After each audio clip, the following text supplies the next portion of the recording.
Hörmətli tamaşaçılar, ilk öncə hər kəsi salamlayıram. Həmişəki kimi bizim qonağımız uşaqların inkişafında dəstəyi olan peşəkar bir şəxsdir. Salam Səhər xanım. Salam. İlk öncə sizi salamlayıram və gəldiyinizə görə təşəkkür edirəm. Çox təşəkkür edirəm Aygün xanım. Dəvətiniz üçün də minnətdaram. Mənim üçün çox xoş oldu. Qarşılıqlıdır. Səhər xanım, sizi yaxından tanımaq istəyərdik. Mən Nəsirova Səhər, loqoped, Sənaye İnkişaf Mərkəzinin rəhbəri, duyu bütünləmə üzrə mütəxəssis işləyirəm hal-hazırda da. Ailəliyəm, 2 övlad anasıyam. 16 illik iş təcrübələrim sırasında loqopedi, kekələmə üzrə mütəxəssis olaraq fəaliyyət göstərmişəm. İstər də duyu bütünləmə üzrə, istər yaş hədləri fərqli olmayaraq uşaqlarla məşğul olmuşam. Çox gözəl. Mərkəzinizin yaranma hekayəsi və istiqamətləri bizə maraqlıdır. Bəli, mərkəzim mənim öz fikrim idi. Artıq 11 ildən artıq idi ki, fərqli mərkəzlərdə fəaliyyət göstərirdim. İstər qeyri-hökumət təşkilatlarında, internat evlərində uşaqlarla bəli məşğul olurdum və artıq son girdiyim iş yerində də öz fikrimi bildirmişdim ki, buradan çıxsam öz mərkəzim, öz işim olacaq və o da elə də oldu. Orada 4 ilə yaxın fəaliyyət göstərdim və ondan sonra öz işimi qurmağa qərara gəldim və buna da mənə ən böyük dəstəkçim ailəm oldu. Çox sağ olsun. Dəstək oldu və mən sənaye qurdum. Sənayedə indiyənə kimi işlədiyim yerlərdə minuslar, pluslar özümə yığdım və minusları tətbiq etməmək şərti ilə işimi qurdum və inanıram ki, düzgün kollektiv əldə etmişəm, düzgün kollektivlə çalışıram. Qızlarla, yəni ki, xanımlar həqiqətən də mənim iş kollektivim ancaq xanımlardır, xanımlardan ibarətdir. Çox xoşdur, çox gözəl aurası var. Özünüz qonaq olmusunuz və görmüsünüz inşallah. Hər zaman gəlin. Çox gözəl kollektiv qurduq. Peşəkar mütəxəssisdilər, işini biləndilər və mən də istəyirəm ki, uşaqlara bu mərkəzimizdə çox gözəl nəticələr verək, onlara valideynləri naümid buraxmayaq, getməsinlər. Əlimdən gələni edirəm. Düşünmürəm ki, elə bir şey olsun, çünki həqiqətən mən qonaq olarkən aurasını çox bəyəndim və komanda çox peşəkardır. Yəni həqiqətən xanımların bəzilərini tanıyıram, çox peşəkar bir komandadır. İşinizlə bağlı sual olacaq. Loqopedik müdaxilə uşaqların inkişafına necə təsir edir? Bəli, loqopedik müdaxilə uşaqlarda onların ilk növbədə nitqinin düzgün korreksiya olunmasına vacibdir. Amma tək nitqlə də əlaqəli bir durum deyil. Bəli, psixoloji, onların həyatda baxış açılarını, yəni onların həyatda duruşlarını, psixoloji özlərini narahat hiss etməmələri üçün nitq mütləq vacibdir. Nitq bizim özümüzü düzgün ifadə etmək üçün vacib bir nüansdır və biz bu nitqimizi düzgün ifadə etmədikdə uşaqlar özlərinə qapanıq şəkildə böyüyürlər, özgüvənsiz, özlərini ifadə etmədikdə emosional vəziyyətləri düşür aşağı və bu onları narahat etməyə, gətirir çıxardır mutizmə kimi özlərini qapadırlar, hər uşaqlarla, hər insanlarla ünsiyyətə girməməyə çalışırlar və bu biz loqopedlərin borcudur ki, onun uşaqlarda nitqlərini düzgün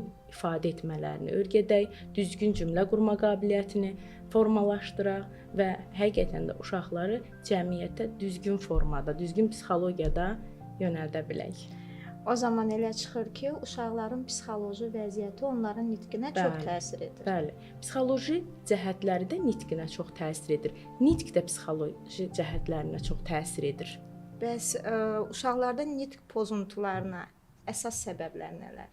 Nitq pozuntularının əsas səbəblərindən biri də hər uşaq eyni olmadığı üçün də nitqləri də fərqlidir və onların nitq pozuntuları günlük yaşam tərzləri ola bilər. Burada istər biz fizioloji beyinlə əlaqəli demirik, yəni ki, ola bilər travmalar, bəli, ola bilər, doğuş zamanı, doğuşdan sonra ona aldığı travmalar ola bilər. İstərsə də psixotravmalardan. gedir söhbət.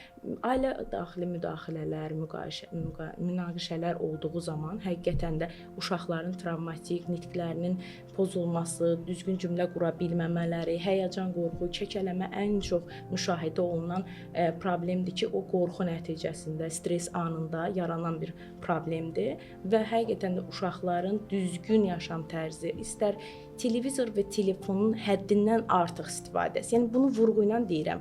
Həddindən artıq demək istəyirəm. Valideynlər var ki, burada fərqli düşüncədədirlər. Mənim uşağım telefonla çox oynadı, planşetlə və o uşaq düzəldi. Yəni dil öyrəndi, çox müsbət tərəfləri var. Bəli, biz bunu danmırıq. Müsbət tərəfləri var və düzgün istifadə etdikdə, düzgün vaxtda, düzgün yaşında istifadə etdikdə bəli var.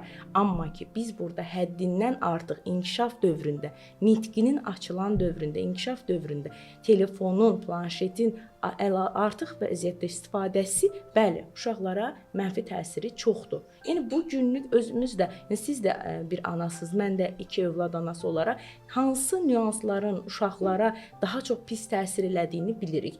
İstər erkən dövrdə, istərsə də sonradan cümlə qurma qabiliyyətləri zəif olur. Yəni orada necə deyim, yəni qarşı tərəf ancaq danışır. Uşaqkən qarşı tərəfin danışması və uşağın o danışığı istifadə etməməsi və onda bu uşağın gətirib hansı mənfi təsirləri gətirdiyini, yəni görürük.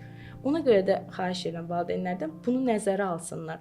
Övladlarınızla ünsiyyətlə qurmaq, onlarla danışmaq, onlara sual vermək, gördüyünüz işlər barədə günlük olaraq suallar verin ki, mən nə edirəm, mən bax stolun üstünü yığışdırıram, mən bunu eləyirəm, soyuram kartofu və yaxud da mən ayaqqabıları yığışdırıram, mən otağı yığışdırıram. Mən nə edirəm? Sizin gördüyünüz işdən tutmuş, onun görəcəyi işə kimi onu sual verməyə məcbur edin ki, sual versin. Mən nə edirəm?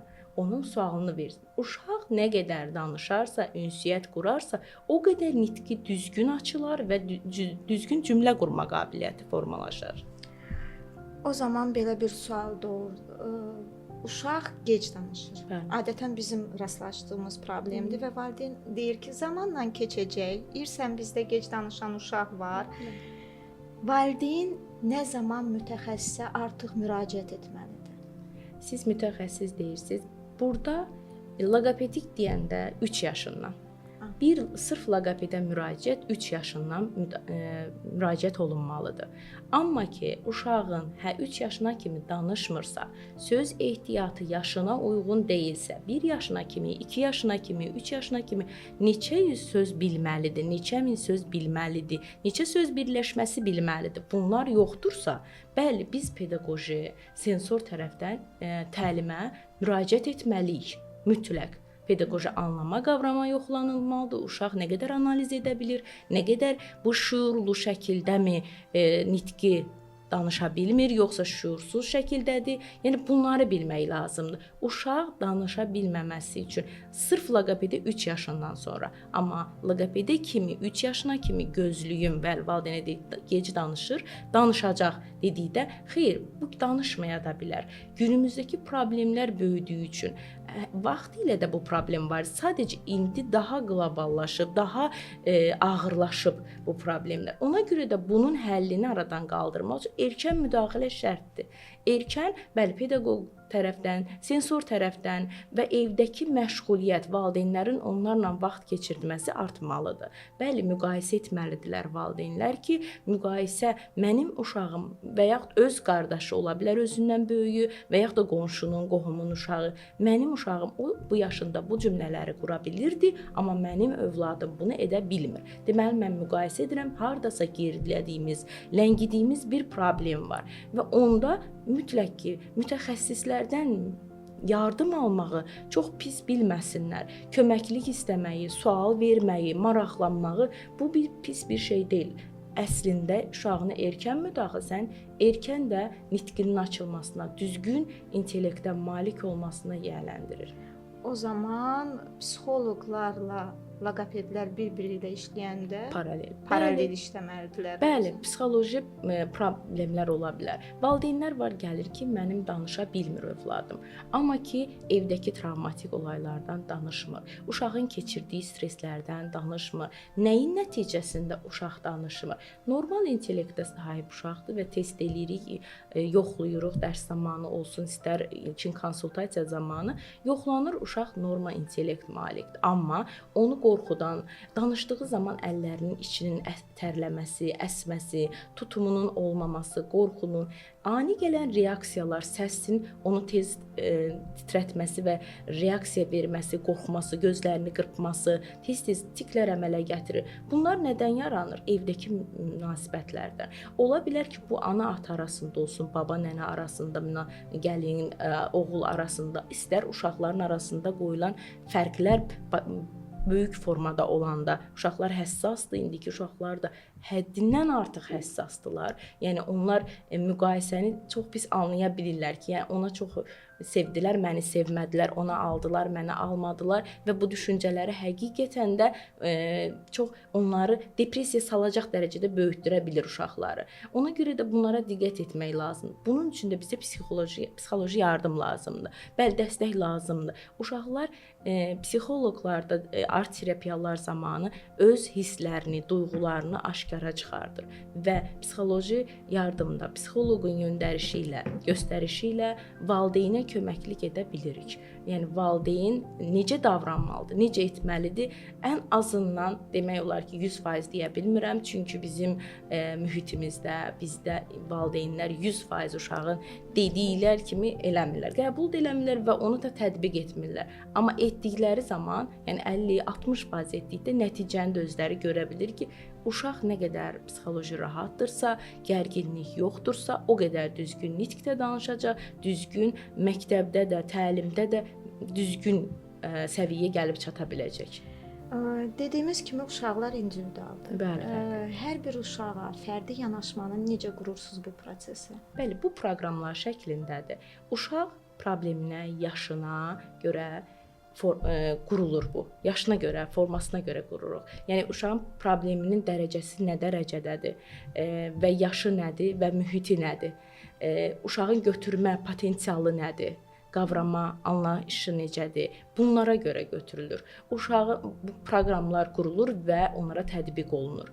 Uşaqlar yaşından, yəni 5 yaşındakı uşağa keçirilən materiallar 3 yaşındakına keçirilə bilməz. İstərsə də 3 yaşındakı və 2 yaşındakına, 5 yaşındakına keçirilə bilməz. Yəni bu tətbiqlər, bunları xüsusi proqramlarımızla, xüsusi seçilmiş əvvəldə, istər duyusal, istər pedaqoji, istər loqopedik bizim mərkəzimizdə, istər məktəbəqədər hazırlıqlarımız olsun, inklüziv təhsil, bunlar xüsusi proqramlarla hazırlanır. İlkin konsultasiyada qərarlar verilir və amma ki, uşaq da bir nüansı da nəzərə çatdırım ki, uşaqlar ilkin konsultasiyada qərar vermək çox çətin məsələdir. Ən azı 5 seans uşaqla məşğul olduqdan sonra bilinir ki, uşağın içərisində nələr var və nələri veririk, hansı təlimatları veririk və məlumatları veririk. Uşaq nə qədərini geri dönüş eləyə bilir, nə qədərini bizə qaytara bilir. Yəni bunu gördükdə həqiqətən də uşaqda deyirik də həmişə, yəni 5 seans bizə buraxın. Həm özümüzü sevdirmə prosesi də orada gedir. Bəli, adaptasiya dövrüdür. Bizi sevməlidir ki, sözümüzü də eşitməlidir. Və 5 seans zamanı da onun daxili aləmi, ruhları, kəlməsi, deyə bilmədiyində baxışları, toxunması, hiss etməsi, ondan biz nəyin necə olduğunu və bu prinsipin ona düzgün olduğunu, bu proqramın düzgün olub-olmadığını qərarını verə bilirik. Sonda bir sualım olacaq. Valideynlərin, uşaqların düzgün loqopedik inkişafına görə valideynlərə belə deyək, 3 qızıl qayda nə məsləhət görərdiniz? 3 qızıl qaydam odur. Uşaqlarınızla danışın. Uşaqlarla danışmaq ən böyük nüansdır. Uşaqlarınızın danışarkən gözünə baxın. Gözünə baxın, ağzına yox.